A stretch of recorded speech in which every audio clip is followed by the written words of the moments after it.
The Golden Boot Pod is proud to announce that merchandise is now available. We have everything from t-shirts and hoodies, to hats and beanies, to drinkware, to wearables and blankets. You can find it all under the merchandise tab at thegoldenboot.podbean.com or go directly to thegoldenboot.com. As always, thank you for supporting the Golden Boot Pod.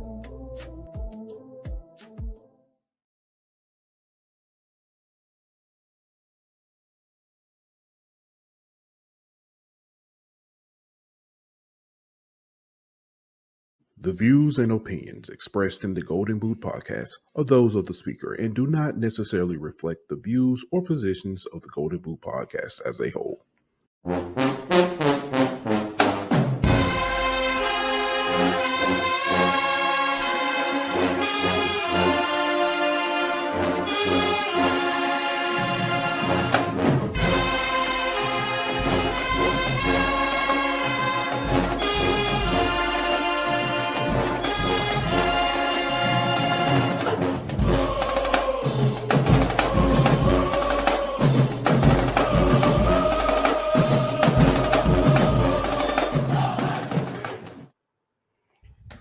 Hey, welcome back to another edition of the HBCU Hour, presented to you by the Golden Boot Podcast. It's your boy Pooh Bear. I got my man Aunt Petty Murphy in the building.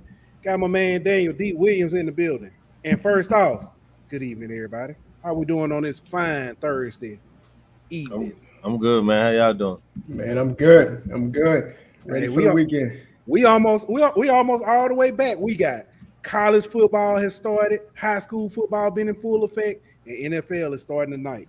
So since the NFL starting tonight, who y'all Super Bowl predictions? Give me Joe Shiesty, Revenge Tour. Let's go. Okay. You got Cincy and who? Who you got in the Super? Oh no, you just Cincy. You know what? I got one for you. Cincy and the Cowboys, and they blow the Cowboys out. The Cowboys, okay. Just because they always talk about they gonna make it, you'll make it. Then get blown out. Get blown out. No, I'm just kidding, man. I honestly don't know in the NFC. I think it's Cincy and give me Las Vegas. They in the same conference. Oh, in the same. Wait. Cincy is Cincy and the Chargers in the same conference. Yep. God damn it. They both in the Cincy and the Rams. Okay, they gonna run it back like that. Man, I'm just thinking. When the last time we had a repeat like that? Buffalo Bills and the Cowboys back in the 90s. Yeah, it's probably so. Yeah. I'm gonna go with. I don't think the Bengals gonna make it back. No knock on Joe, but I honestly don't either. But I got to be optimistic. I'll go with. I'm gonna go with. Their schedule is too. I'm gonna go with the Ravens. I think the Ravens gonna make it, and then I think the Ravens are gonna play. Why not? I'll be a homer. The Saints. Okay. So you got the Saints finishing it off? Oh yeah. I can't pick my team to lose now. You know. Got you. I think the Saints 1 year away. I think they make a playoff push, but I think they 1 year away. To be honest. I can see it. That's fair. All right. So our guy Swacking the Fool will be joining us shortly. But I guess we can go ahead and get started. Let's I guess we can recap some of the games from this past weekend from the SWAC. Pull them up. I know the first. Chill out, bro. I was wrong, man. I was wrong. All right. So FAMU Jackson State. You at least pinched them. Yeah, that game got ugly quick. Very ugly. Shador looked like a first round pick out there though. My hot take, 2 in the first round might starting to look a little legitimate. Yeah, I ain't gonna. In the first? Yeah, I said two HBCU players in the first round in the next 2 or 3 years. I say this though. If Trey Lance can go in the first round from an FCS school, if Carson Wentz can go in the first round from an FCS school, why Shador can't? It was a lineman from Alabama State win the first round not long ago, like 2 years ago. So, yeah, I mean, it's not like it's not happening. I'm just So, but that's not the only game that got ugly. Now I'll say that for FCS to FCS that game got ugly quick. But you also had Alabama A&M and UAB, which that game, Akil Glass is missed. Yeah, I'll say that he's definitely missed. I don't think Ibrahim played, and also Gary Quarles, which are two guys that were at the SWAT Media Day, two promising players. Neither one of them really put. I know Quarles didn't put up like 9 yards. Hold on, something like that. Ibrahim I don't even think he played. So yeah, but hold on, we got our man in here. Let's get him in here. Let me go ahead and get him ready. Our man from Swacking the Food, Mr. GESPN is in the building. What's going on? What's going on with y'all? What's good? Hey, so I got a question. I'm gonna ask this first. I got two questions first. First one, where is J? I got beef with J Max. I got some beef with J Max. He done no show twice, man. Hey, he said he was coming. He texted me talking about he late. He must got a lot of PTO, man. Yeah. So you got to come through tonight. No, it ain't even just that. So a couple weeks ago, y'all did a show and y'all had the guys from Alabama State. What's the name of their part? The Wild Card. Y'all had them on. J Max was talking real spicy about Birmingham. Yeah, I remember that. Yeah. Spicy about Birmingham. Listen. I'm not from Birmingham, but I ain't gonna let him talk about my state like that because he was talking real spicy about. I get. He was talking about the Match City Classic and Bayou Classic. Yeah. I get the because we've had that debate on here several times. I get that, but G, man, what's good, man? Good to have you back on. Y'all been killing it, man. Had the commitment with the guy from Vicksburg. Going to your alma mater. You say you ain't know it. I already know you had the inside scoop. I had a small. I was hoping, but I ain't want to ask him. And then he not come. So I kind of gotcha. Also, you a lot of people don't know there was a little controversy prior to this recent controversy at FAMU with Miss Terica Starr taking the picture in front of the statue. It was revealed that you were the photographer. Yeah, it wasn't no controversy to me. I liked it. Okay, it was controversy. I liked it. Okay, I saw no problem with it. No problem at all. But nah, man. So G, we really just kind of got started talking about this past week's games. FAMU. FAMU. Don't worry, dog. I said they was gonna win, bro. So don't worry. I thought at least be close. Exactly. The way I was looking at it, the way they looked against North Carolina without 20 players, and then you get Isaiah Lamb back, all those guys back. I just felt like they was gonna at least play them closer than they played UNC. But I couldn't be further from any given Saturday, Jackson. man. They dog walked them, bro. Yeah, it wasn't even close, bro. It wasn't even close. Musa couldn't get going. The defense couldn't stop Shador. Shador looked like he was throwing on against air back there. You know what I mean? It was. And my thing with FAMU was why they didn't send no pressure. They were sending four men on the D line the whole game. Yep. Never sent more than four. That just confused me. South Carolina State showed you what happened if you put a little pressure on them. I guess they had a lot of trust in Land, but Land ain't get home. Yeah, I think he got home once or twice. Yeah, he got one. I think he got one, but I think that said a lot about how good Jackson State O-line has improved from last year. That's true too. Shador went the first 17 passes before he finished the game with 4 incompletions. He had more touchdowns than incompletions. If I'm not mistaken, he only had 3. He might have had I think it was 4, but yeah. Either way, I would say the best part of the entire game for him was the interview. Him talking in the third person. That is hilarious. That boy got it honest though, don't it? I mean, he No, when they talked to him, they said when she said You doing that because your dad do? Because he said, "Oh, my dad did this." He said, "Two dad did this. Two doing this for. Two got this from himself."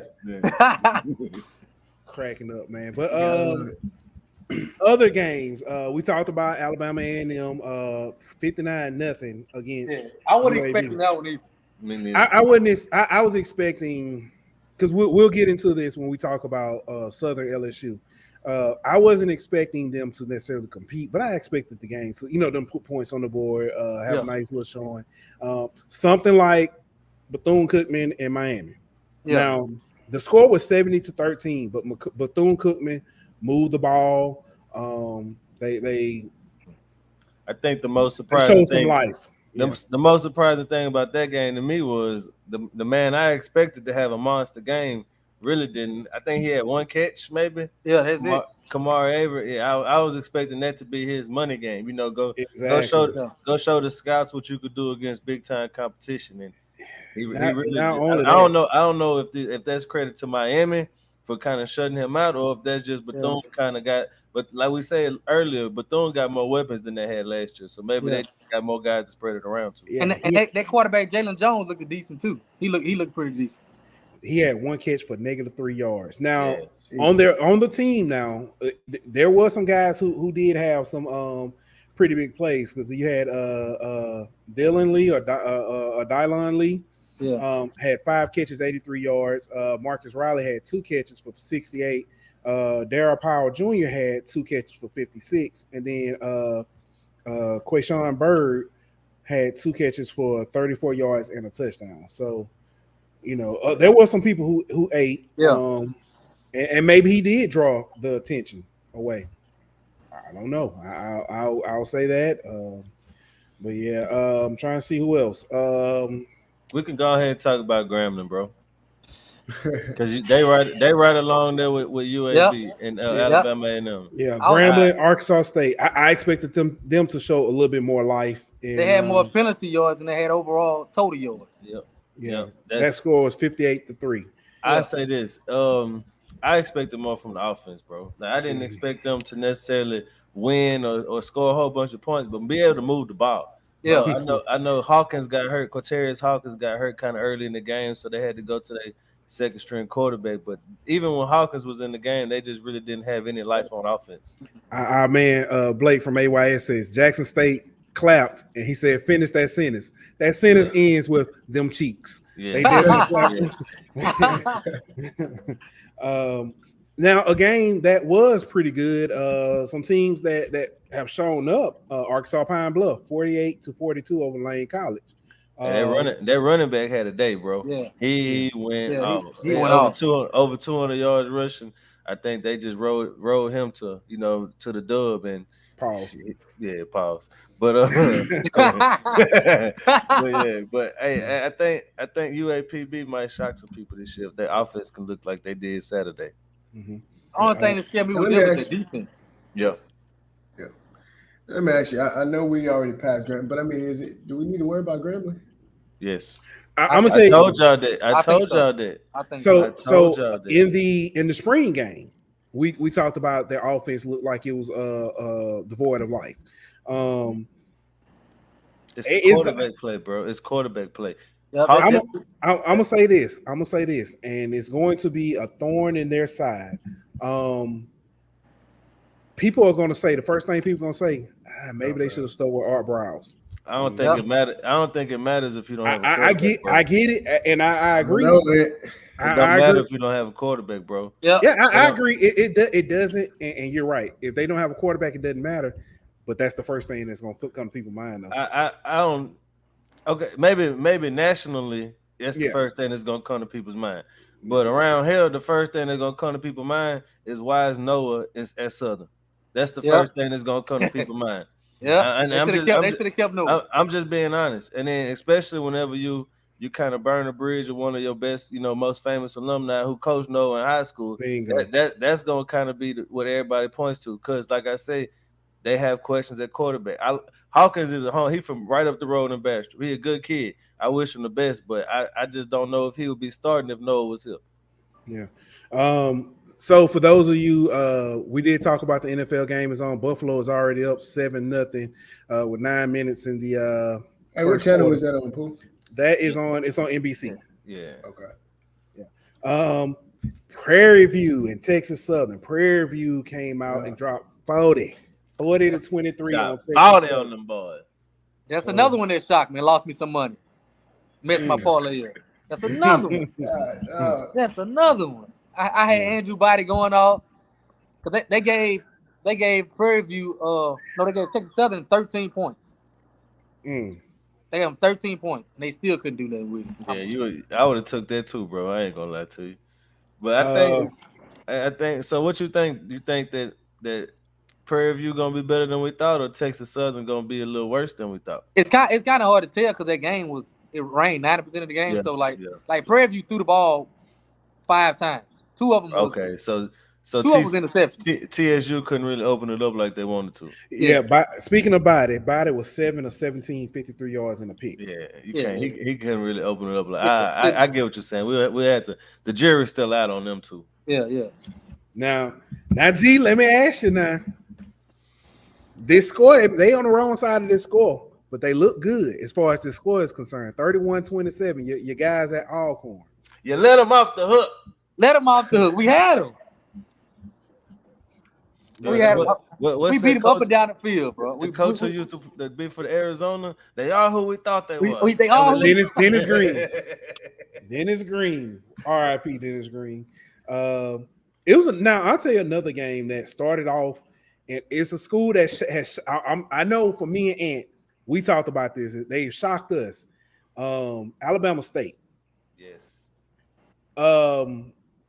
21-13 to Miles. Now, I'll say this. They were up 21-0 in the first half. Well, they went to, 21-3 at the end of the first quarter. They were up 21-0.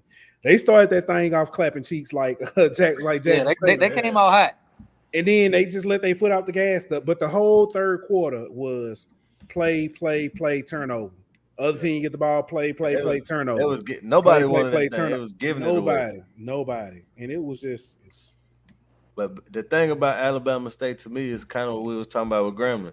They found their quarterback, and when you got a quarterback like that who can kind of take the game over, you'll be able to beat anybody. And see the thing about he actually got hurt in the first quarter. Okay. And he went out for the rest of the game, so I think that kind of slowed. That might have, okay. So I didn't even realize he was out of the game. I just, like I said, every time I would look at the offense, they'd be on the field 2 plays, and then there will be a fumble, or a pick or something like that. So I think they hurt him. He looked good in that Swag Miak challenge. Yeah, he looked good. He did. We were talking about. They were asking. Someone asked, "Do you think if he was at Auburn, would he be starting?" Now I'll say this. I don't know. I'm not willing to go that far yet, but I will say this: he definitely would have pushed the competition. I think he might would have had a package. You know what I mean? Like to use his athleticism. I think they might would have had a package for him if he was at Auburn. But I think he did the right thing for himself and for his career by being able to go somewhere where he could be the number 1 guy. I feel bad for even talking about these guys, but Mississippi Valley State. They lost 29-13 to Tarleton. Long rebuilding process. Rebuilding process. I know they're trying to do some things over there, get facilities and stuff together. I feel sorry for their coach though, because he a good coach. I think he's a real good coach. I don't think he's gonna be at Valley long in my opinion. No, I don't think so. I don't think he's gonna be that long. He a good coach. He just got a bad hand. He got dealt. Yep. Yeah. I thought they'll compete more with Tarleton though. Yeah, me too. I thought they would. Yeah. Now this game got out of hand real quick. End of the first quarter, the score is 42-0. Are you talking about Southern and Florida Memorial High School? Southern wrong for that. Southern wrong for scheduling at high school. That's what they wrong for. They wrong for scheduling at high school. Southern played Bishop Sycamore.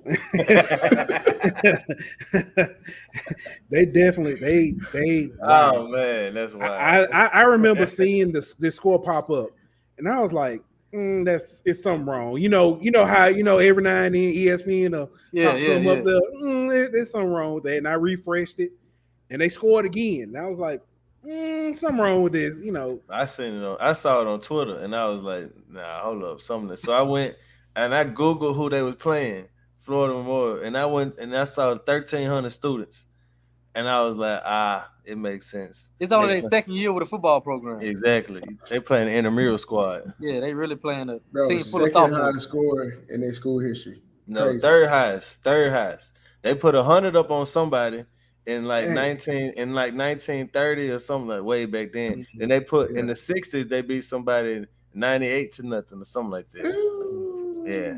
So crazy. This isn't HBC related, but y'all know the highest score game, Georgia Tech and Cumberland, something like that, 222-0. Yeah. Y'all know the story behind that? Yeah. I don't. It was basically revenge for like something that happened like 20 years before or something. 20, yeah, it was like they did.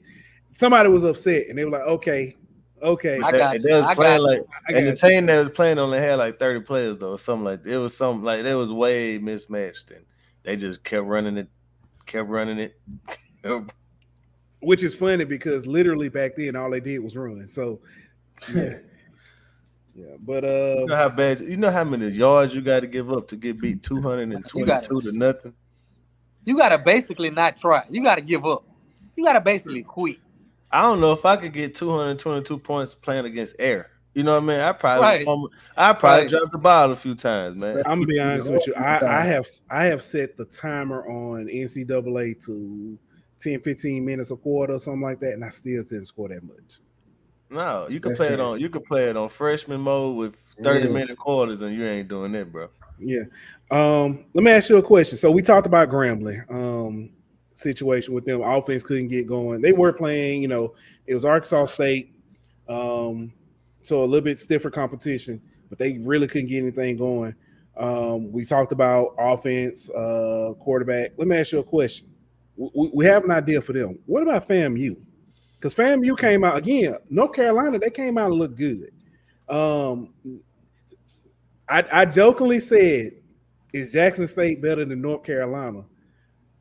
I was joking when I said that, but I'll be honest with you, North Carolina against App State looked horrible too. So they did. Jack State might not. I ain't gonna say they better, but they might be on to something. Yeah, the gap might not be as big as we think it is. Yeah. Well, let me ask you this also with FAMU. Could it also be that because they had everything that was going on their campus with their players come back, that maybe they could have been a little bit sidetracked? I think it was more so this. I think it was the first week when they played UNC. They just found out that their teammates got suspended. They were kind of rallying around that. You know what I mean? And then you have a whole week, the next week, of dealing with that. You writing letters to the president, you doing interviews, you got all this kind of stuff, and you find out, all right, today we got 5 of our guys back. Tomorrow we got 6 of ours. So you not only are you having to deal with that off the field, but on the field, they don't know who's going to be able to play, who's not going to be able to play. It changes every day, so it's kind of hard to prepare. And then whenever you get to game day and everybody's eligible, you kind of feeling like, oh, well, we good, we kind of got this. You don't have that same rallying cry that you had the week before, right? And at the same time, they've been talking a lot of noise to Jackson State. And Jackson State, you know what I'm saying, was ready to answer that. So I think he simply got out coached. I think he got straight up out coached. Coach Willie Simmons did say that. He came out and mentioned that hey, this is on me. I didn't have us prepared. So FAMU they still don't have if I'm not mistaken, they are on an interim athletic director as well. Yeah, they still don't have athletic director. So, let me ask you this, G. How much does the new OC at Jackson State play a factor in how they look to you? I think a lot, but also what people not talking about, Jackson State brought in 5 analysts. Mm-hmm. And I think they helped them. I think they helped them out a lot. When you got 5 coaches that all their job is just to be analysts. We don't have that. Break down film and scheme. Yeah, break down film. You got Mike Zimmer, an NFL head coach, on your staff for free. I mean, that's just. It's it's funny. So that's a good point. Primarily, we cover LSU primarily. Hearing that, like, if LSU has an analyst or a school like Alabama have analysts, it's like, oh, okay, they got analysts, whatever, what they do. But we don't think about that at the at like HBCU level or the FCS level. That's big. Man, like if you compare it to my school, Alcorn, we got one grad assistant. One. Wow. Now they have like 6 or 7 grad assistants plus 5 analysts. Yeah. It's like, you know what I'm saying? And all that stuff helps. Yeah. Wow. It's kind of like the Florida deal. With Florida has like 100 coaches. Florida Like has more coaches and staff than they do. I say this though. Watching Florida play Saturday, it almost looked like them all 114 of them coaches really matter. Yeah, right. they literally have a coach per player, or some of them have 2 coaches. They got more. They got 106 players and 113 coaches, something like that. Yeah. You got coaches that just sitting down breaking down the tendencies of each player. Yeah. Like each player, they're gonna know exactly what they do. You know what I'm saying? Crazy. All right. So we briefly touched on this. UAPB and Prairie View. Are they better than we thought? I think UAPB is. I think UAPB is offensively. To give up 42 to Lane is kind of like, I don't know. Hey, shout out our boy Skylar Perry, quarterback Skylar Perry over at UAPB. He can't tie that tie though. Hey, but I think UAPB is you're right about the defense, but I think defense and the tackling and stuff is something that almost every team struggle with the first week. So I think you can kind of see the defense come along as the season goes on. But if they're able to run the ball like they were week 1 throughout the season, they keep that defense off the field some, I think they'll be better than a lot of people thought. And I think they might actually end up finishing, 4th or 5th and not at the bottom like most people project. Yeah.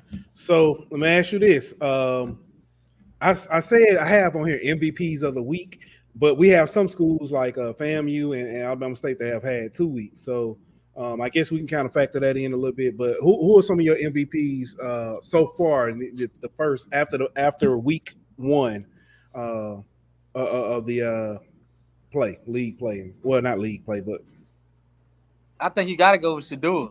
That's obvious. That's kind of obvious. I'm gonna go with the running back for UAPB since everybody else gonna mention Shador. 200, what thing was like 237, something like that. Mm-hmm. Something like that. I think 2 touchdowns also. So that's a solid game. Ooh, I'm sorry. I was looking at this play. Buffalo. St. Louis just got an interception. Guy for Buffalo, wide receiver. Buffalo and Buffalo and LA. My bad. Guy for Buffalo called it. McKenzie called it on the wide receiver, and he was sliding on his knees. And the guy for LA just basically collided with him and took the ball out of his hands. So. Oh yeah, dang! I just had it on replay. Yeah, it was a good play. What about I'm finna go with this one. This one is a little bit different. Wait, I'm trying to find it so I can make sure I get his name right. The transfer from Vanderbilt, the quarterback at Musa at FAMU. He didn't necessarily have the best game against Jackson State, but he looked real good against North Carolina. He had me thinking that FAMU was gonna go in there and play Jackson State. Me too. He had me like, okay. I was like, okay, FAMU got a quarterback. It might get interesting. I kid you not. We were in spaces, Twitter spaces, and I said to Ant, I was like, Vanderbilt might have messed up by letting him go. Then we saw Vanderbilt quarterback. I was like, okay, Vanderbilt quarterback. Okay. I'm not used to Vanderbilt actually having, a quarterback. Right. You're like, oh, okay. It's been a while. What, Jay Cutler? Maybe. Yeah. So, but yeah, that's one person who has stood out to me. Demetrius Davis from Alabama State is somebody else. It's obvious when he goes out and they struggle. Yeah. But yeah, that's somebody else who stood out. So, and I know quarterbacks get all the praise, but those are some guys that actually stood out because the teams really have looked good following behind them. Yeah. And I would have mine this week. I had to probably go with Gerard Sims from Southern. Played a really good game this past weekend, 2 rushing TDs. My man had a receiving touchdown also, so had a pretty good week also. Yeah, Jordan Lewis on that D line had a crazy game too. That boy stole the ball from his teammates. Yeah, I saw that. But yeah, the whole D line for Southern. I think they had one guy who had 2 sacks. Another guy had a sack and a forced fumbles. But I mean, like we said, they was kind of playing against lesser competition, but they went out and dominated like they were supposed to. All right. So we mentioned Alabama State. 2 things with Alabama State. They undefeated too. That's crazy. They are undefeated. We mentioned initially what would it look like, or what would they look like this year under Eddie Robinson, his first time coaching.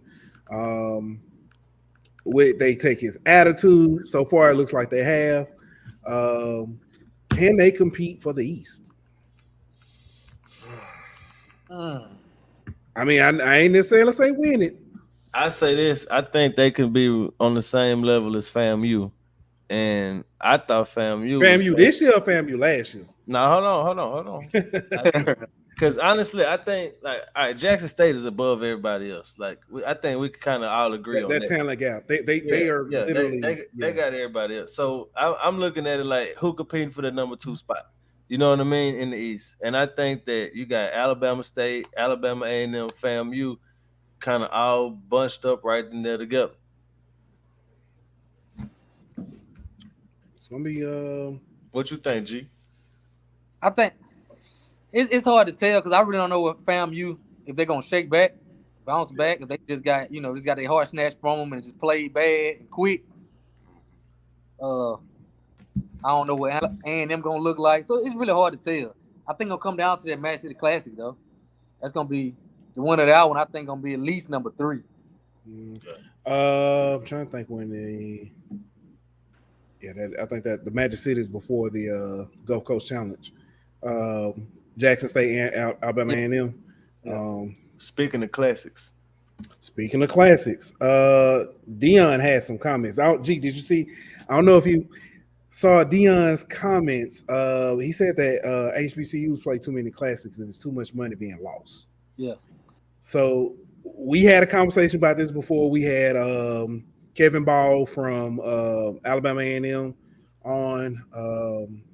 I think we talked about it with Mo Carter and Big Tom too. And Big Tom. I don't know if we mentioned it with Miss Love. But how much money is being lost by not having these home and some of these classes? I mean, because again, we understand the lure of bringing everybody to a classic and stuff and coming out of town, but how much money is being lost with not doing home and homes? Man, I think it's like I'm gonna go like the Bayou Classic. Man, New Orleans makes 70-80 million off their game, bro. And I think they pay the schools $1 million a piece. Yep. They making money. They making real money. The whole city basically, just shuts down for the Bayou Classic, especially downtown here. You know what I'm saying? So they making millions off of them, and the school getting like $1 million. I'm not a big classic person, me. I'm always in my AD ear. If it makes sense, sometimes it's good, but just we was in a classic with Jackson State for years, to where we didn't play in our home stadium. We always played Jackson, and I hated it. I hated it so much I stopped going. And so now in 2013, it moved back to home and home, and I've been loving it like that. Now we can both make money off ticket sales, and I like that better, in my opinion. Think about it. Go ahead. A quick question, right quick. So I know you said, between Southern and Grambling, the game that's played in New Orleans, the Bayou Classic, they're making a lot of money. So let's say they play in Grambling. Mm-hmm. You know what I'm saying? Of course, a lot of that money is coming from, people shopping, eating, different things like that. Now, we play this game in Grambling. Are you going to have those same amenities? You know what I'm saying? As far as that's going to make people spend money, and will it attract people because it is being played in Grambling, Louisiana, or wherever Grambling is, Ruston, and instead of it being played in New Orleans, which Grambling is in Grambling. not in Ruston. Man, it's 5 minutes from each other. All right, you say that. Go tell somebody from Grambling and Ruston and see how they react to that. I got you. All right. But I'm just saying, Yeah. At the very, I get what you're saying though. yeah. Yeah. At the very least, you're going to at least bring, you know, saying the tourism with hotels and stuff. The local supermarkets, people gonna tailgate. So there's money to be made. The schools, even if so, maybe Grambling would make some money. It'll benefit the school. But say when that shifts and it's at home in Baton Rouge and it's played at Southern. Mm-hmm. But see, that's my thing. It ain't just about Grambling, because Grambling ain't got enough hotels for everybody. So that means people gonna have to stay in Monroe. People gonna have to stay in Ruston. People gonna have to stay in Shreveport. So you, instead of all the money going to New Orleans, I just named 4 different cities, if you include Grambling, who all gonna benefit from this home game. And so. And then, because people gonna come, like you might not have the same 60, 80,000 people come because it ain't in New Orleans. But if you got 40,000 people in Grambling, Grambling that's better for Grambling. So people still gonna come because it's Grambling Southern, and people they gonna come. And, like you might not have a casual fan who just go for the weekend experience and not for the actual game. But the people who really fans of them teams and go for the game, they gonna still come regardless. So look at Alcorn, look at Mississippi Valley, some of these HBCUs in small towns who need that money desperately. Like look how many games Jackson State done played outside of Jackson. If they had how much money has the city of Jackson lost from Jackson State playing all these games? Because we know Jackson State sell out every game, but now that they playing in Miami or they playing Tennessee State in the Classic, they missing out. They got the Gulf Coast Classic. That's what I'm saying. So they missing out on sold out home games, and the city of Jackson could use that. Grambling could use that. Alcorn could use that. Pine Bluff could use. You know what I mean? So I think. Well, I don't know if Mississippi State got in the class, but still. You got to think about the just selling your campus. I know a bunch of people from Baton Rouge that have never been to Grambling. Never. You know what I'm saying? They got the Eddie Robinson museum on campus. It's certain things like that. You can attract kids by coming visiting your campus that you're losing out on, because every year you're going to New Orleans. And just like Southern, you got people from Grambling that have never been to Southern. You know what I'm saying? Never been on campus. Or just Louisiana peers that haven't been to either campus, because every year they going to they go to Baton Rouge. New Orleans. New Orleans, So you're missing a chance to sell your campus, you know. And not just that, but like you say, I know people who from down South Louisiana, like you say, who thought Grambling and Ruston was in the same city because they never been up here, and they don't know. And they thought that Grambling was, or they thought that was like, they thought it was 30 minutes away from Grambling and Ruston, and didn't realize that it's literally the next exit on the interstate. So I think, like you say, it's just the educational factor for some of the people, and the culture factor of it too. You know what I'm saying? Like seeing the stadiums and getting the band in their natural environment, and the tailgate on your actual campus, and you know what I'm saying, be able to hit the yard after the game. You know what I'm saying? All these kind of things that you can't do when you have a class. Yeah. With that being said, because that kind of ties in next to this next one I have. With you having these classics and not having that money that would be coming from home and home series and stuff with big rivals, how important does that make money games? These games where you're playing either a larger FCS or a larger FBS school. It's very important. Yeah, people don't want to hear that, but it's important. We need that's been another sore topic. Even if you played every game at a campus and did away with every classic, you would still need money games. I mean, it's just because of the dynamics of how much the athletic budget is for these HBCU schools compared to their counterparts. I mean, when you got North Dakota State with 3 times the budget of some of these other HBCU schools, you like playing games at home ain't gonna make up that difference. Right. You're gonna make up that difference by something. It's got to be money game.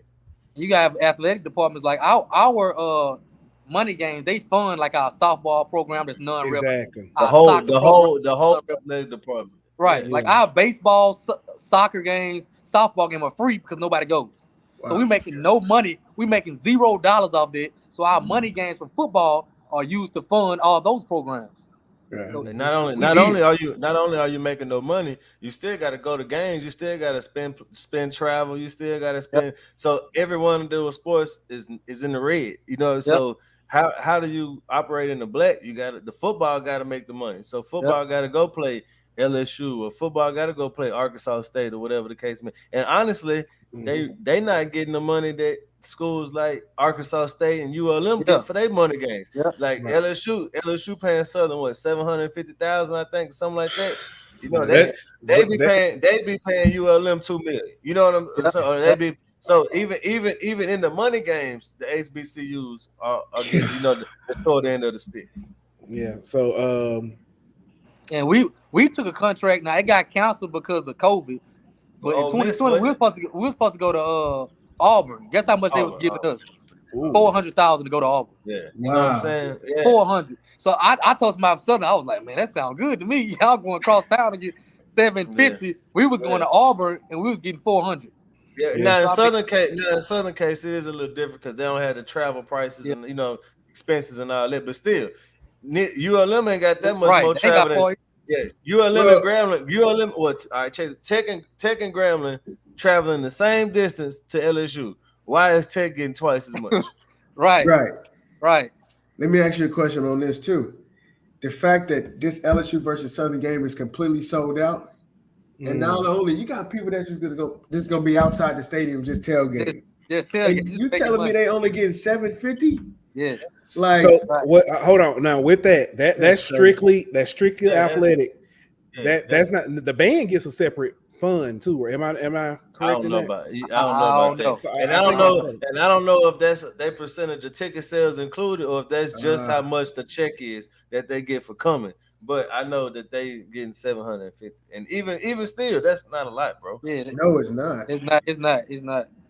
Well, 750 to go across town sounds a lot more than 860,000 to go across country, because Alabama State is heading to Hollywood. Alabama State is playing UCLA in the Rose Bowl, and from what I've been reported or been told, they're getting 860,000, which that's tough. That's kind of to go way across the world. But I will say this though, and I know we don't really hold it in the same regards as it used to be, but they still getting a chance to play in the Rose Bowl. That at least kind of make up for the fact that they ain't really getting paid. That's a lifetime experience. Exactly. Not just that. Miss Nikki, shout out Miss Nikki, was in Twitter Space last night, and she told her this is the first time UCLA is playing a FCS school. Period. Not just the HBCU, a FCS school. They said, and they're making it a big event. They're going to be giving out T-shirts like HBCU Pride and stuff like that. So this is, huge. Okay, let me ask you guys a question. It's like LSU Southern type. So let's say, okay, can we possibly make an argument that the money games, we know that they are for the institution, but should these money games include the players a little bit more? You get what I'm saying? Because the Southern players, the Alabama State players, they're the ones who's going in and they're putting their bodies on the line to play against this competition that some view as a little bit more upper echelon. But they're not getting the benefit of these money games when you think about it, honestly. Yeah, they're not getting nothing. Well, it depends on how you look at it. Because like we talked about with Kamar Avery, that's his money. The money game is his money game. That's his chance to play the P5 and kind of show that, hey, I do belong on the same field as these guys. Who's the guy from South Carolina State that got drafted? Kobe Durant. Durant. Yeah. Because, no, not recently. He's a Darius Leonard. Yeah, Darius Leonard played against Clemson. Shaquille Leonard, my bad. Yeah, played against Clemson, and that's how he got his exposure. So so like I know this ain't really. But Albany played Syracuse last year. Jerry Verse had 3 sacks, and now that's how Florida State found him. Exactly. So it's like, you might not be personally benefiting as far as money and nothing like that, but you're getting a chance to put film out there of you going up against the best of the best. The best of the best in these Power 5 schools. A lot of them dudes want that. You know what I'm saying? I feel like they're the smaller school. They want to go out there and see. They feel like they belong on the field. And to your credit, they might not be benefiting from that money game, but they might be benefiting from a money game from 3 years ago from that where they school plays somebody else, and now they got enough money to upgrade the weight room. Well, now they got enough money for this. So they might not get the benefit directly, but they benefiting from one, and them playing this money game gonna benefit the next. Yeah, right. That makes sense. Exactly. So all right, moving on from there, from the whole money game aspect and things like that. HBCUs playing other high profile FCS schools. Again, Jackson State. I'm not gonna say they're ducking, but it was kind of the. I'll say it. If you won't, I will. If you won't say it, I will say it. I was about to say I don't see the reason why they won't play them because that ain't no money game. Yeah, playing schools like North Dakota State, high profile FCS school. I know you called out on your show. Jackson State for not playing them or call the fans and stuff. North Dakota State AD called them out and he was like, "We tried, and it ain't on our end why it didn't work." But you around here hiring all these analysts and all these extra coaches to beat up on Mississippi Valley and laugh at them. But this man come knock at your door. Because he know he never really gonna play you because you always gonna be in the Celebration Bowl and never in the playoffs. Right, you know what I mean? Right. And I think another part of it, I think people wasn't looking at is I don't think Jackson State AD like it'll have to be probably 25 or 26 they'll schedule down the line. I think he believes Deion to be gone.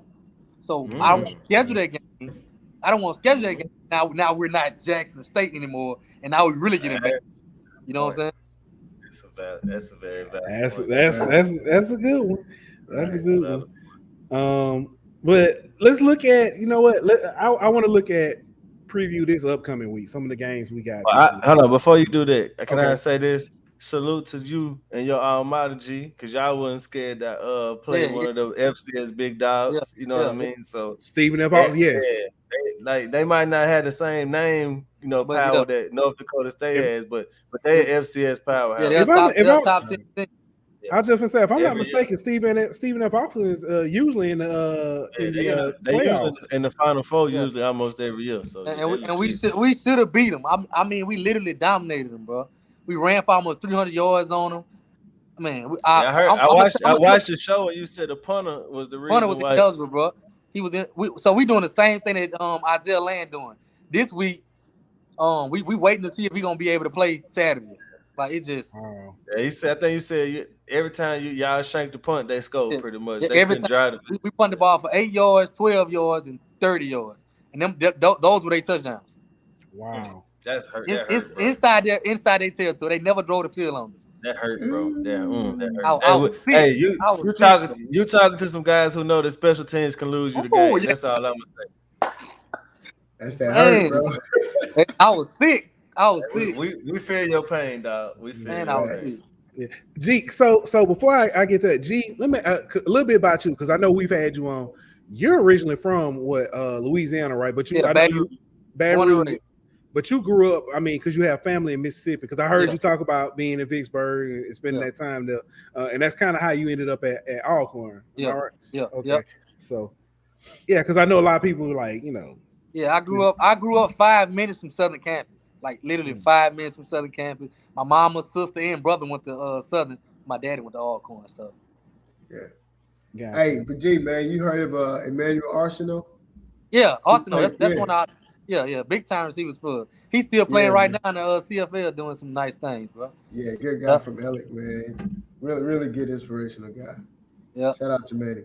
Yep. Hey, yeah, we had a dude from Monroe come hoop for y'all, Reginald Johnson, Monster. Oh yeah, Monster. Monster was a monster. Yes, Monster was a monster. Yeah, he was. All right, so this week's schedule.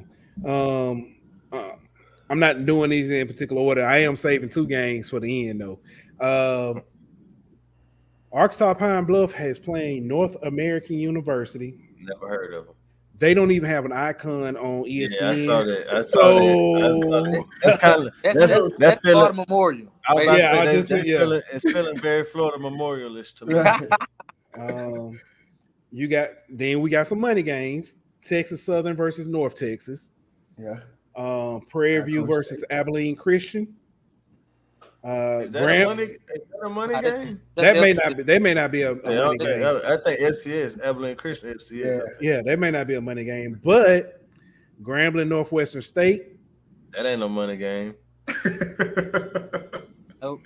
But that might. Let me be quiet. I ain't trying to piss off all the Grambling. I don't believe I said I ain't scared.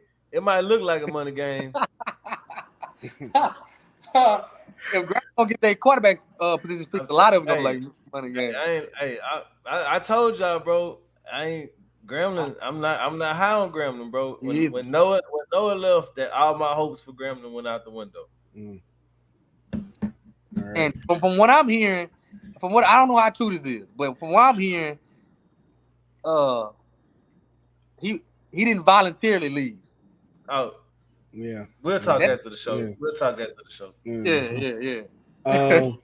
Alabama A&M Troy. Ooh, Alabama A&M, they on. I don't know what the Alcorn, Tulane. Okay, G. I might. What y'all gonna do? You going to the game? Yeah, I'm going down there. Yeah. Albany State, FAMU. That's I don't know that they I don't know if FAMU they have a chance to bounce back. It depends on what FAMU show up. Right, you know right. What I mean? Yep. I'm trying to see what else we got. Oh, Alabama State, UCLA. We mentioned that one. Mississippi Valley State, Austin P. Go P. Let's go P. Let's go P.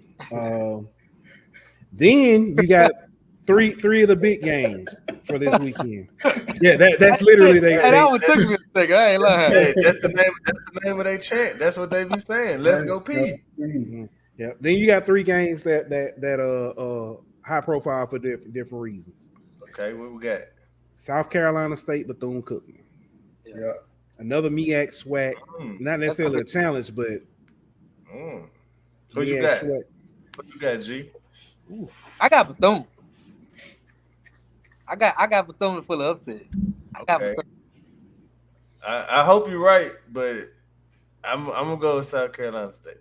Yeah, I'm pulling for Bethune because I want to see Averett go off. I want to see him big. I want to see him have a good season.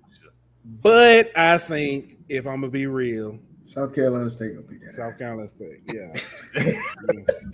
I hate to say it. Jackson State, Tennessee State. You know what? It's not even a question of it's how much. The answer is how. The question is how much. Yeah. It ain't who gonna win. It's by how much. Yeah. Jackson plus 30. I don't know about 30. I think they're gonna try to run the ball, and I think that's the only way to get some successes against Grambling to run the ball. I mean, Jackson State is to run the ball, and I think Tennessee State can do that. So I think it'll be closer than. You got to keep Shadoo off the field. So I think their running game will keep Shadoo on the sideline and keep it respectable. Go ahead. I'm sorry. About 2 touchdowns is what I say. All right. Now this next game is not a SWAC game, but it's going to be a very interesting game. Lane College versus Benedict College in the SIAC. Oh, that's going to be a big one. I don't know if Jamie Walker, friend of the show, I don't think he's calling that one, but he's been talking about this game for a while. I'm gonna go with Lane. After they showed me last, but I'll go with Lane. Yeah. Now this game, the game we were trying to get J Max on. He ducking like Jackson State. He knew what it was. He ducking like Jackson State. I see. What it was him and all his Southern people been talking all that noise about beating LSU and all that. He didn't want to come on the show. That's what it was. I ain't saying that. Hey, I ain't saying nothing because we was talking a lot of noise last week. Yeah. So now I said it. If we lose to Southern, I'm quitting the show. I'm done. Y'all gonna have to find another co-host because I'm done. Man. Oh man. But okay, so I'll say this. Typically in these games, blowout. How much of a blowout depends. But my thing is, and this was a question I had for J Max, like serious question. What does success look like for Southern in this game? That is a good question. That's a question. I mean, all of us can kind of answer that, but that was a question. Like, what does success look like? Is it being competitive for a few quarters? Yeah. Is it staying within a, covering the spread? Is it, or do they feel like they can win? You know what I mean? Like, I mean, Some you of them never like- go into a game not feeling like you can't win. I mean, not necessarily feeling that you can't, but you go into some games feeling like we have to play a perfect game for us to win. Right. And then some games you go in and feel like we just as good as them. We don't got to play our. You know what I'm saying? It's all about the mindset. I'm messing up. Let's ask the Southern players how they feel about this game.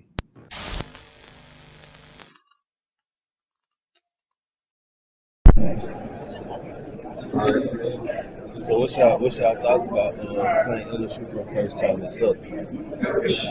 It's gonna be a great day for the city of Baton Rouge. It's gonna be a great game.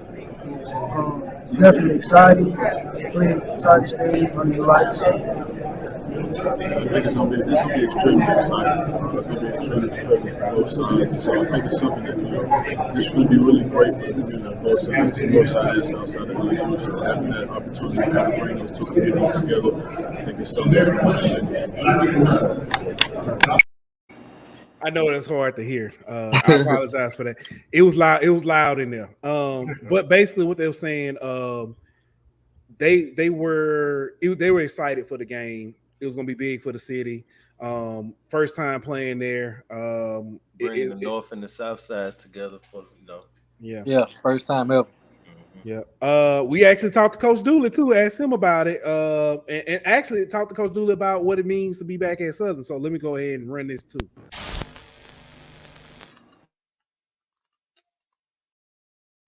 First question, Coach, how does it feel to be back home, back where you always stopping from? Well, it's very, very exciting. I can say that, to come to from familiar ground.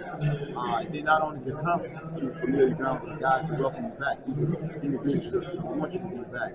So I think it's been very, very good and very exciting. Okay, now second question. It's the first time it's ever happened, so how does it feel for you to be the coach leading Southern in the Titan Stadium and playing LSU for the first time? Wow, that's been a growing question today. And I'm a guy that lives in the moment. I'm thinking about Florida Memorial, September the 3rd. But because that is a question, I think you can just see it. Times are changing, things are getting better. Because I never would have thought that myself. Even as an assistant coach, I never thought that would have ever happened. But for it to happen, I think it's going to be exciting for the city of Baton Rouge. Yeah, appreciate it. Yeah. That was sharp, wasn't it? I was just going to say, he might not. They might. Southern may not win the game. They gonna win halftime, and they gonna win the dressing. He gonna be best dressed now.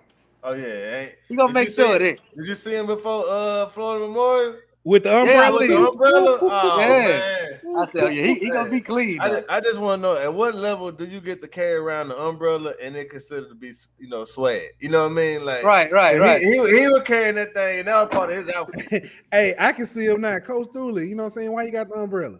Man, you ain't finna get these gators wet, man. Facts.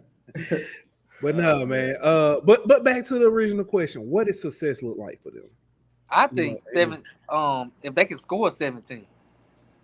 Because I think that the offense is a question mark in my book. So if you go down there and score about 17 points, and that's pretty big. That's pretty big. I think. If they get about three touchdowns, which is possible, if LSU's defense come out and play how they played last week, can't get off the field on third downs, it's very possible that they can score at least 20, 21, 28 points. That middle of the field was wide open last week. I think what success look like is, I'm not saying the score gonna look the same, but just the feel of the game, the way FAMU gave UNC kind of a game for 2.5 quarters. Now you ain't gotta finish the scoreboard down 10 or whatever at the end of the game, but just kind of stick around, hang around, and make LSU feel uncomfortable. You know what I mean? Make LSU feel like the game is never over. Pretty much, the game is never put away. I think that'll kind of be. And I think gonna depend on Brian Kelly too, how aggressive he is. Is he gonna try to punish LSU to prove a point? I mean, Southern to prove a point. Or they pissed them last week, or they gonna kind of pull their starters early. I think all they gonna play a part. I'm gonna be. You got to go hard. I'm gonna be honest with you. I don't see Brian Kelly as a punish you type. I see Brian Kelly as we're gonna run our offense. We're gonna do our job. We're gonna do our job. Now, if this was Les Miles, Ed Orgeron, he might would try to run the score up. I don't think he would have did it, but he would have tried to. With Brian Kelly, I think we're gonna execute. I don't care what the score look like, as long as we, see that that we've improved the areas we think we need to improve. Yeah. So yeah, for the city of Baton Rouge purposes, they might not want to run the score up. That's true too. Yeah. That's definitely true. That's a good point. Coach Kelly talked about this game at his weekly press conference on Tuesday. He talked about how this was important to LSU and to the nation as a whole. He talked about when he met Eddie Robinson. So I think he gets it. He knows the importance of this game. He also has a job to do. Let's not get it twisted. But I think this. Let me ask y'all this: Do y'all think should this game be scheduled more often? How y'all feel about playing? Yes. Oh yeah. I feel this is the way I look at it. Every year we play in-state school. Whether it's Southeastern, ULM, Tech, McNeese. No matter who. I know we play Southern this year. We play Grambling next year. I add them two schools to the rotation. So once every 6 years, once every 5 years, we play one of them two schools. Hey, let's go on the ledge. How many times has Southeastern, Northwestern, ULM we don't really play UL. Okay, well, they had a sold out game. Even Tulane, none. I think if we play Tulane now, we ain't played them in a while either. If we play Tulane now, it might well sell out. Bro, but you're right. So. I don't know, bro. I don't know, bro. Just because of the history, it ain't happened. Yeah. But you're right though. Battle of the Tiger Rag. Yeah. Southern sold out. You're right, 100% right. But that's mostly because the school is in Baton Rouge. I don't expect Grambling necessarily to have the same effect next year. I don't think so. I think it'll sell out. It won't sell out as fast. I don't know if it'll sell out at all. I don't think Grambling has the fans that's going. Grambling has a fan base, a massive fan base. But for one, I don't think this season is gonna go well enough for them to want to go down there next year. And for two, Southern being in Baton Rouge, they're like everybody knows, the whole beef between LSU and most of the schools in the state. Well, Southern is in Baton Rouge, so they don't really have to travel to go. There's a lot of people who ain't finna travel to LSU. From up this way, especially Grambling people. They're not gonna do it. And look, I'm 45 minutes away in Lafayette. So, and that's all everyone is talking about in Lafayette, bro. So they don't even got tickets, and they talking about tailgate. The tickets going for probably about $200 a piece. Yeah, I mean it's getting wild. It's like I've never seen so many parties and man. My homeboy sold his tickets to this game for more than he sold his LSU Bama tickets. That's right.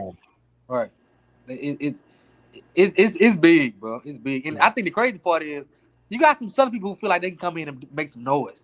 Of course, because they smell blood in the water. I mean, let's be honestly. No matter who you play, you put up 86 points. That's that's impressive. That's impressive. Then you look at what happened on the other side, and LSU looked unimpressive to most people. So, I mean, of course they're gonna feel like they got a chance. And then they saw FAMU push UNC to the brink. They've seen, so they feel like they got a chance. And they supposed to. The players, remember we asked the players about their. Yeah, we ain't gonna mention their comments. But I'll say this. I ain't gonna say this. In closing, I'm gonna ask this question: what are your predictions for? We already talked about who we think will win, but what are your predictions as far as score wise, or what you think like Bethune, South Carolina State might look like? I think that was close. Yeah, I think that was gonna be low scoring. Low scoring. Me too. I think about 20-17. I was gonna say 24-20. So we right about the same kind of Okay. I think it'd be low scoring. JSU, Tennessee State. What we looking like? What we thinking? I think that one's not going to be. I think it's going to be high scoring on one side. And I think they win by 21. I think they're 21. Them boys. I can see that. I say about 38-21, something like that. But I think they will score 40. I was finna say the exact score that G just said. So I'm gonna switch it and say 34-17. I'm looking at I'm thinking 42-24. So I think they'll do that. I think if anything, if this game is low scoring, it's because Tennessee State slowed it down with the run and had some success. All right, what's your upset? Any upsets of the week this week? G. All going over Tulane. I knew he was gonna say it. I knew it. I just wanted to give you the chance to say it. You open that door. I hope we can go down there and pull it out. They're giving us 35 points. Oh, I take the points. Me too. I'm taking points for sure. I'm Alabama taking State points. over UCLA. That's funny. I'm gonna tell you mine. Okay. I got Prairie View over Abilene Christian. I can see that happen. Abilene Christian got a really good program too, bro. Yeah, that's pretty good. They ain't no slouch. Yeah, but I can see that happen. What y'all think about Grambling and Northwestern? All right, y'all. Thank y'all. I'm gonna say 38-17. Now, nobody went to that game. 38-14. 38-14. Now, Grambling do got a kicker. They do got a kicker. I'll give them. They'll make that field goal. I'll give them that. They'll make that field goal. Over. I got about people are gonna watch the Jaguars Slayer, man. You know. I got about 28-10. Northwestern. I don't believe in Grambling right now, bro. I don't believe. I don't either. I don't, man. Me either. I ain't too high on Northwestern either. That's true. That's a good point. That's a good point. But that's a good point. I think they're better than Grambling. I'll just say. Dang. All right, well, bro, I got people who play for Grambling, and they should never let them go. Yep. Well, look, I hate that we have to end this. As always, G, you know you're always welcome. We appreciate you coming. Appreciate you, my boy. Hey, tell everybody where they can find you, and you know, say how they can find Swacking the Food. Swacking the Food on YouTube, Swacking the Food podcast on Instagram and Twitter. Swacking the Food. Yeah, and you will definitely be entertained. Them boys keep me rolled. They keep me. I be dying over here laughing at them boys. But they come with the facts too, though. They know their stuff too. Yeah, when I was looking, you know what I'm saying, when I was putting your graphics and stuff together, I came across when you I guess I know last year, y'all sitting out, it was outside. J Max was like, man, I've been waiting on him since he was supposed to be at 5:30. It's 5:40, and you came in the full braids outfit. Yeah. I was like, this dude is hilarious. Yeah, that's when we came back over UAPB, 21 points down, so I gotta do something crazy. Hey, look. I was watching the show that they did the little week 1 recap, and they was giving out them gifts to everybody. Boy, he had me dying laughing, bro. J Max, I know why he ain't come on this show though. I know why he ain't come on this show. He knew we had a gift for him. Yeah. I'm gonna get him these gloves because it's gonna get dirty this weekend. You heard me?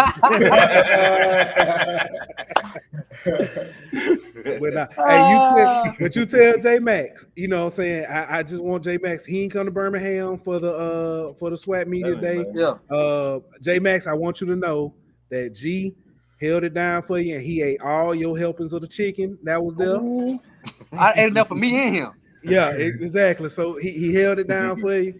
But nah, tell J Max next time he talks spice about Birmingham, you know what I'm saying? Hey, G, there's gonna be some furniture moving. How much time you be giving him off from the show? Because I can't let Pooh won't let me miss an episode, man. But J Max don't never come to work. Yeah, he swear he be so busy.